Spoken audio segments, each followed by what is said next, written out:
Hi guys, I'm Daisy Demands. Welcome to my channel, and in this episode we are going to be doing a little FNAF breakdown story again, which is great. And the FNAF story is from the book Lally's Game, and it is under construction.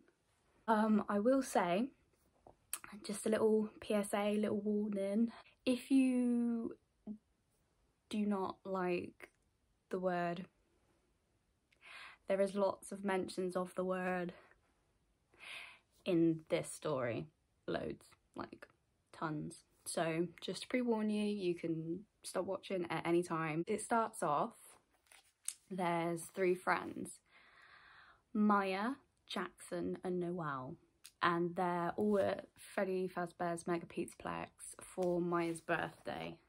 It goes into great detail, like how it is. It's like fluorescent lights, 80s music's playing, blaring. It's a vibe. It's like an 80s vibe. I don't know whether any of you have gone to like a proper arcade, but it feels like proper arcade vibes to me.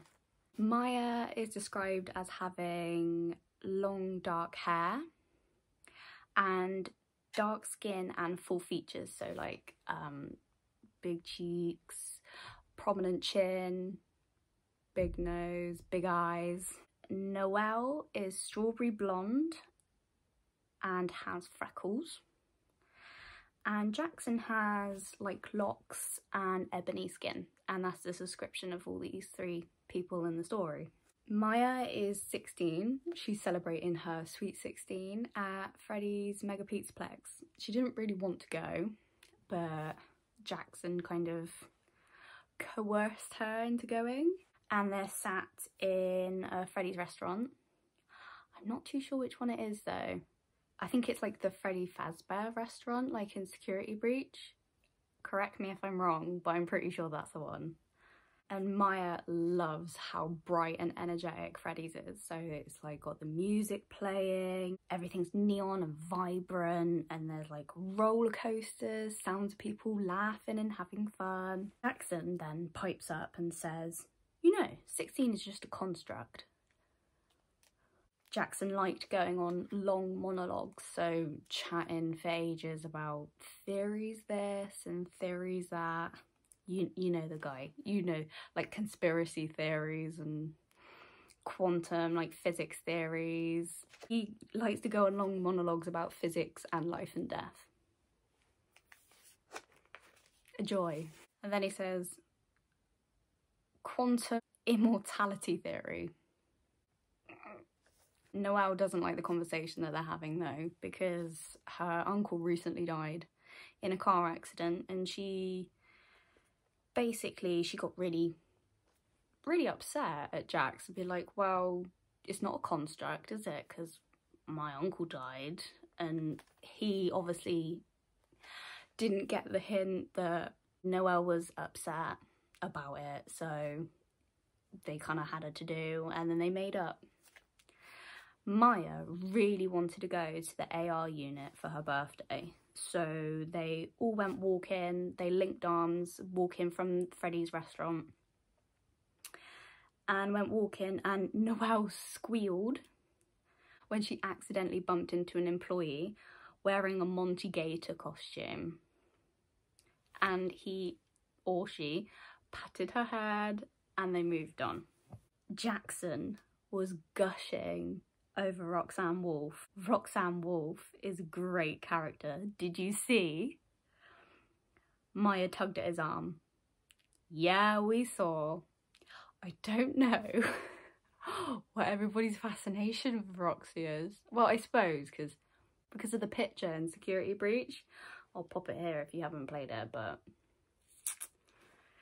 I don't know what's up with that. Jackson tries to persuade Maya to go on the roller coaster Fast Freddy. It had strobing lights, music, lasers and video souvenirs. So basically it's like state-of-the-art roller coaster. It has like music you can put on yourself, specifically tailored to you. It has strobing lights. It is really, really fast, and you get your video taken, so you can get a video souvenir, like, you know, the pictures that you get, you can actually take home, because obviously it's set in the future. But Maya really wanted to go to the AR unit. Jackson says, "Whatever thou dost sayest, milady." So he's a bit of a nerd, but it's fine, we love nerds. Maya hadn't wanted to go to the Pizzaplex for her birthday, as I said before, but Jackson sold her on the idea of the AR, augmented reality. So unlike VR, where it's virtual reality, so it's all fake, it's all constructed, and you're still like, you still bump into things, like hit your coffee table or hit the wall. AR has aspects of the real world sewn into it. So that's visual senses, auditory senses. This is one, I don't know what it is, and I haven't looked it up, but let me know if you know what it is. It's it looks like tomato. Somatosensory or somatosensory. I don't know what sense that is. Olfactory, so like your sniffer, your nose, smell, and haptic. Like, so haptic feedback or haptic feedback, I'm not too sure. But basically it's the, like, you know, on a controller, like on a PS5 controller, you get the feedback from when you're playing. So if you're playing and something happens in the game, it feeds back to your controller and you can feel it in your hands, basically. So it's touch, like grabbing, interacting with your hands, and touch and feel. The AR unit gives you the illusion, this is what it does, like the AR unit, it gives you the illusion that everyone in the Pizzaplex is taking part celebrating you and your birthday. So it's kind of like, if you don't have friends, or if your family can't afford it, or your friends can't afford it, you can just literally pay to go in the AR unit and feel like you had a brilliant birthday party. Maya rushed to the AR unit and she was abruptly stopped, backing up her friends. So she ran, she stopped, and then both Noelle and Jackson just hit into the back of her. A sign read, "Closed, under construction." Maya was angry and upset. Under construction? How can they make a big deal about their premiere attraction and not even finish it before opening?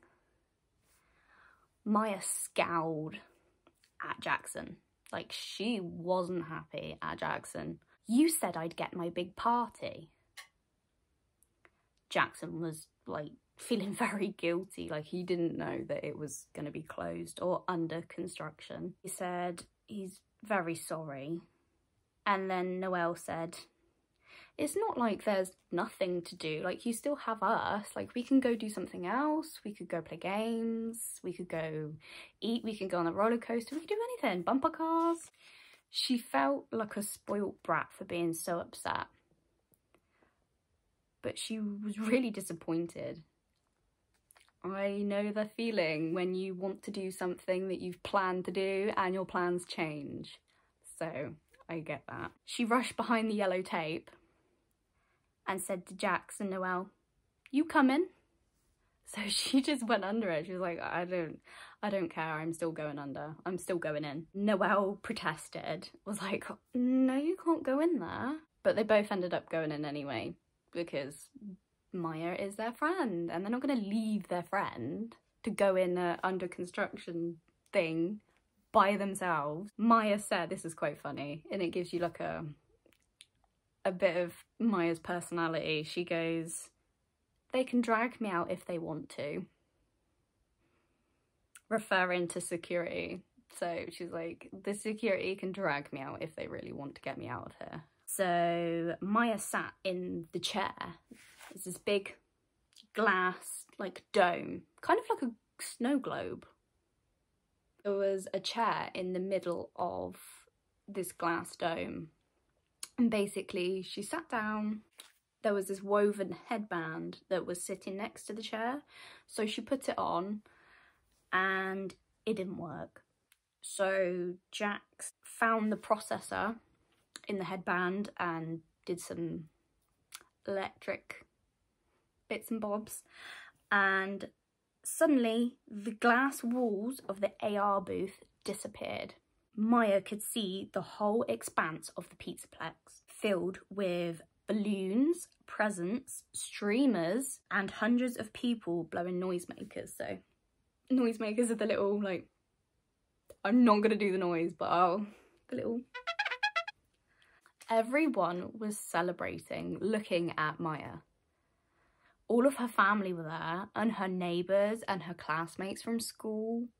And Glam Rock Chica skipped in with a birthday cake.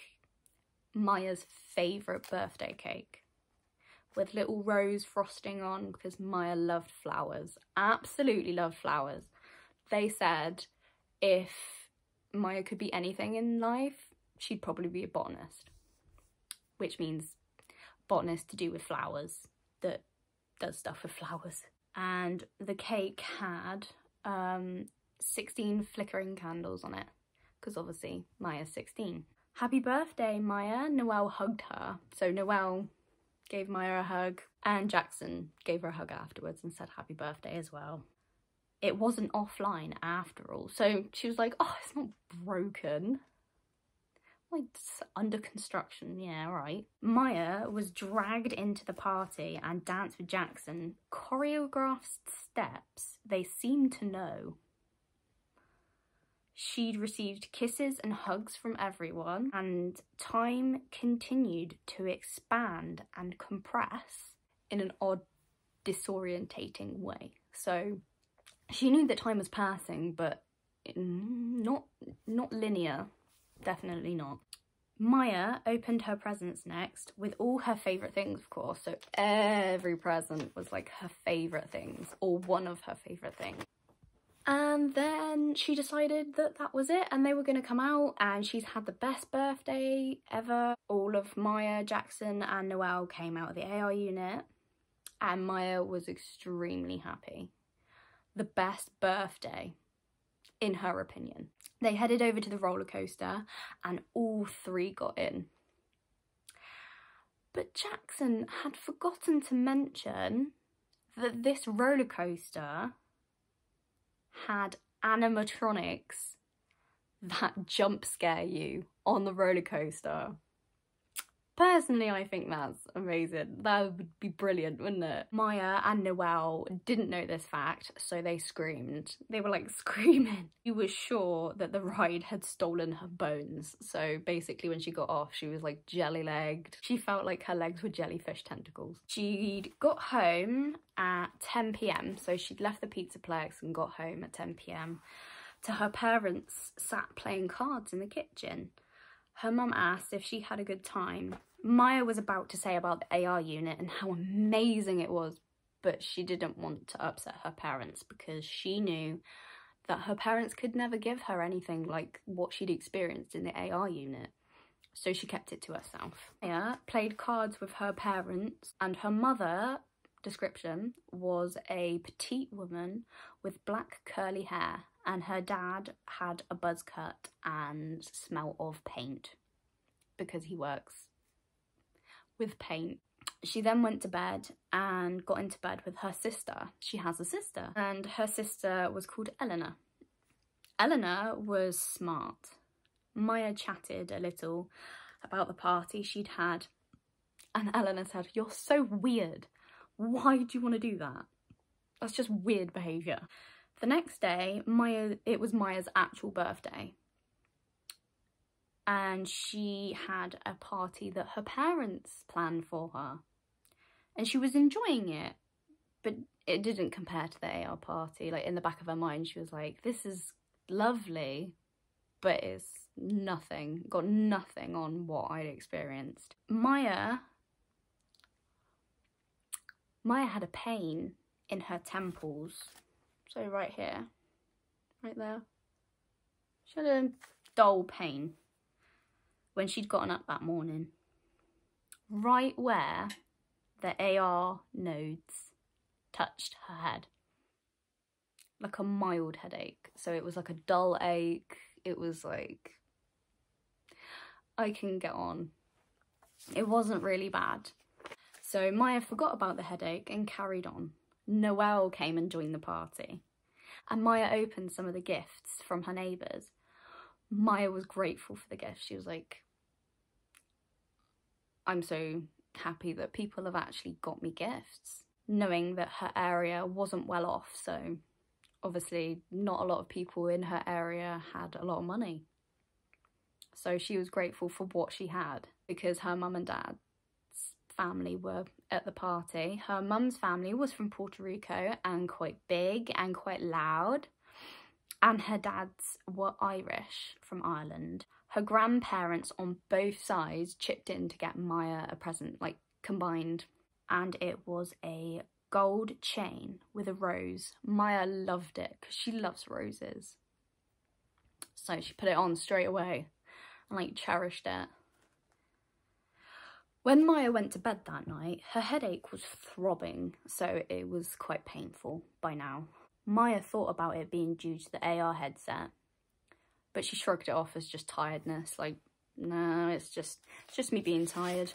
Fast forward a year, so a year from her 16th, so it's coming up to her 17th birthday.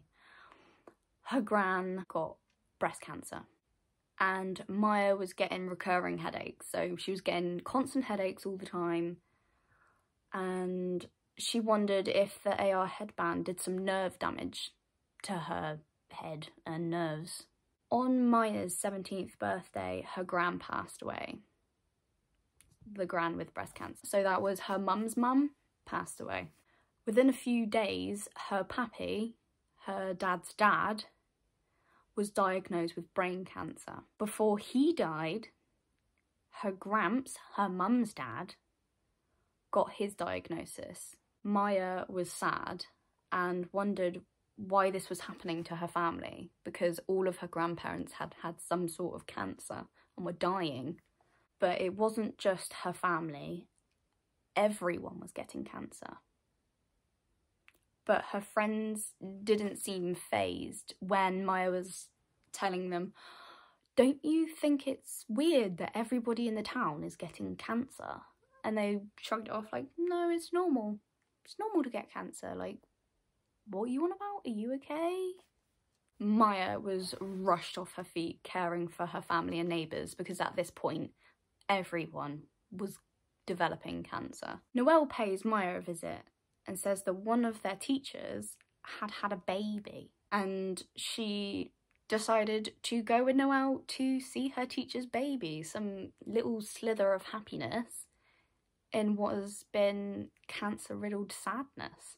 She asked, like, how you know that the teacher's had a baby, and Noelle basically said, oh, I get bored when I'm at the hospice for my mum. So her mum was in the hospice, which is end-of-life care, and Noelle got bored and went to go see the babies. Very blasé, like flippant, like couldn't care less.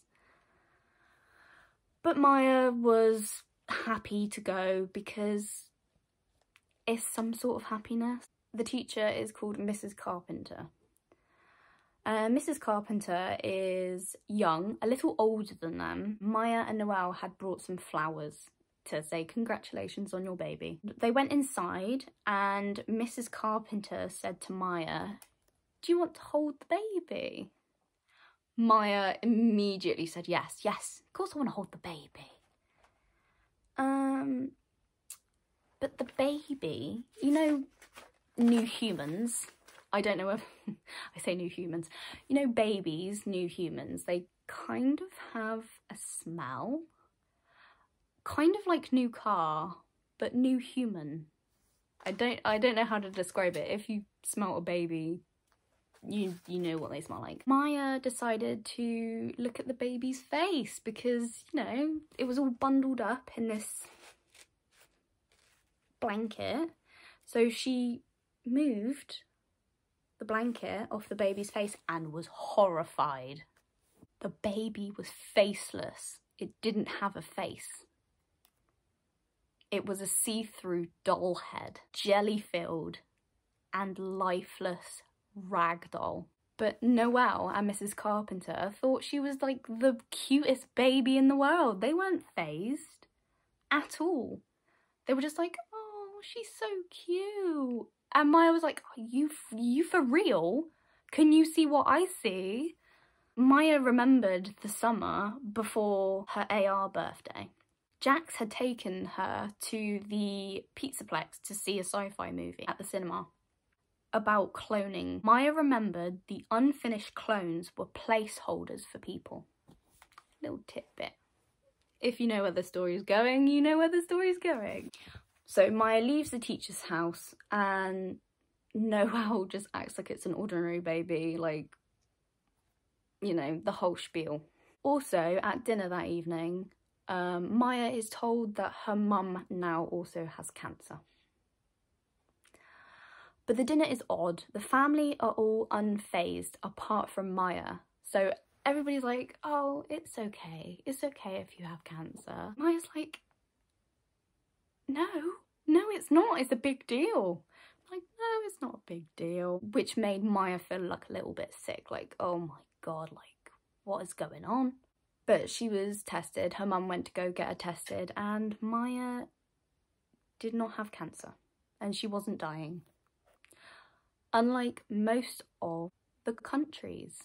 So it's on the news now that lots of people are being diagnosed with cancer and are dying of cancer. Like an epidemic. All the new babies being born were just like Mrs. Carpenter's baby. So gooey, jelly, slime, goop. So Maya's out and about. She's going to the chemist to get a few bits and bobs for her parents, you know, her mum's not very well. Maya sees an under construction sign going into the pharmacy, so she just ducks under it, pays it no notice. She says, by now, inert mannequin creatures were everywhere. Maya bumped into her teacher at the pharmacy, Mrs. Carpenter, and Maya asked, oh, how's your baby? To be polite, you know, how's your gooey goop baby? Mrs. Carpenter points to the passenger seat and goes, she's in there, she's just sitting in there.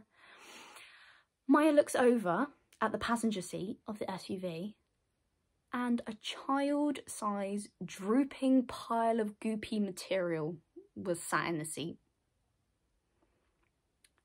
By Christmas, Maya's parents were in end-of-life care, so both of her parents were dying of cancer. But still at home, so they were going to be taken care at home. So Maya is taking care of everybody, rushing around after everybody who is sick, because Maya is not sick. She's not getting sick, but everybody else is. Maya has a visit from her pastor, Pastor Ben, from church. Maya asks Pastor Ben, everyone is sick, and why were there jelly people everywhere? Like, by this time, Pastor Ben looks like he's a bit ropey, bit ill, bit sick, probably with cancer. Pastor Ben's response to why is there jelly people everywhere and why is everybody dying is disaster and miracles often go hand in hand. Literally, this guy is just saying, it's fine, this is meant to happen. I don't think this is meant to happen, guys. While she was caring for her parents, she decided to take a little break to sit on the step and wonder where it all went wrong after Pastor Ben had left. About her grand's diagnosis, about the AR unit, and her now constant headaches. So she was getting headaches on the regular. When her sister puking broke her train of thought.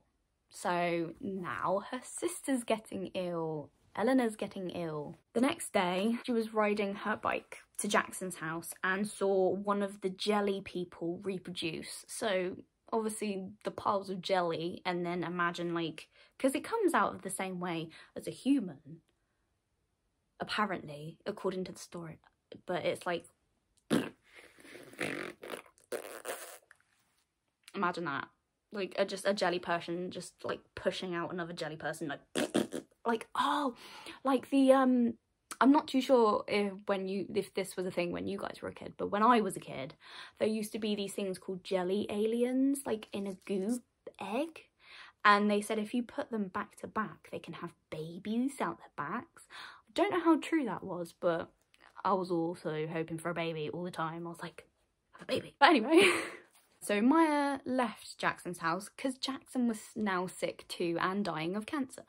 And she was looking after him as well. There was now a conglomeration, when she got home, there was a conglomeration, so a big smush of jelly people outside her house. Inside the house was more silent than usual.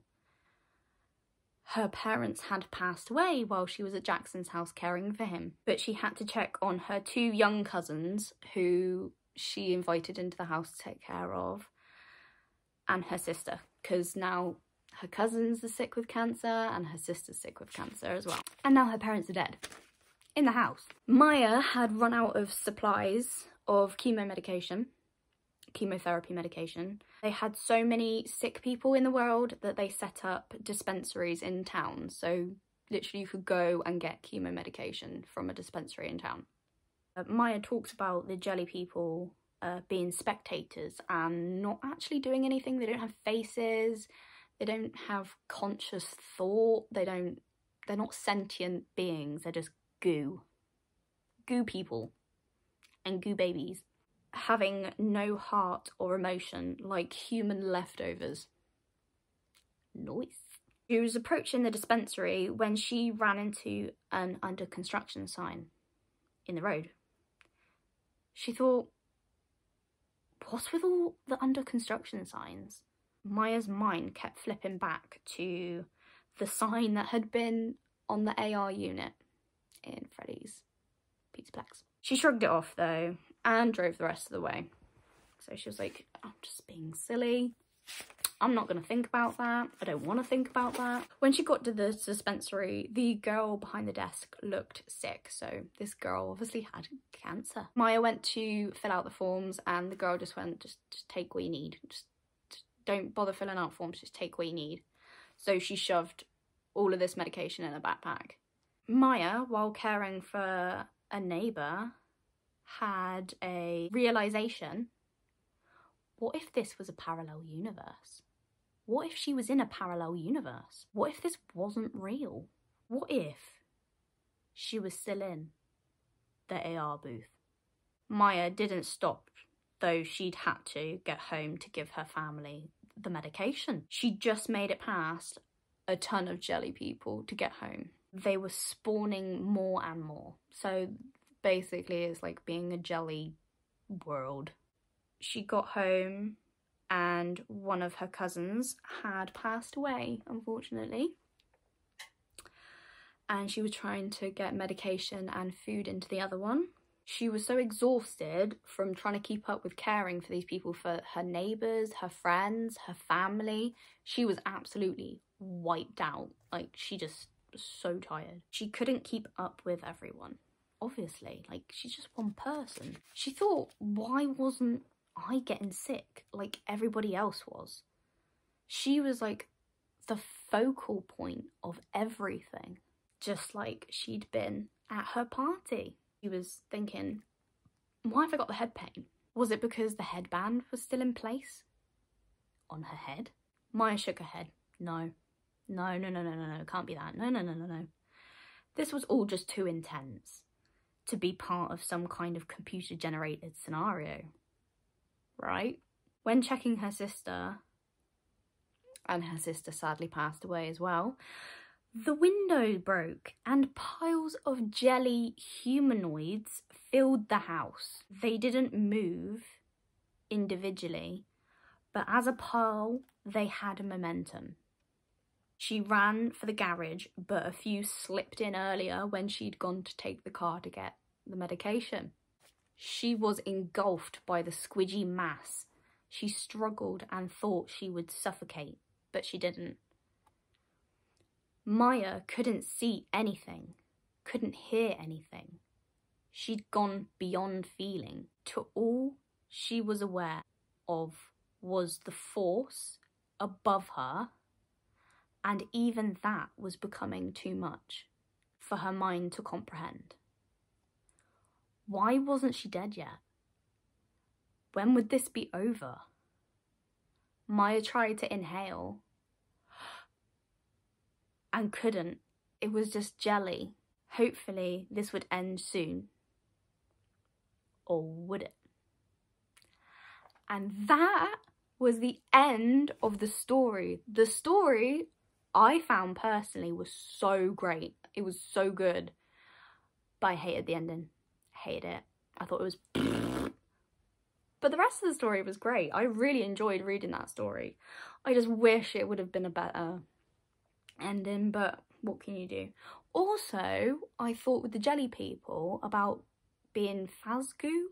Maybe there was some sort of Fazgoo inception in your mind, stealing your family.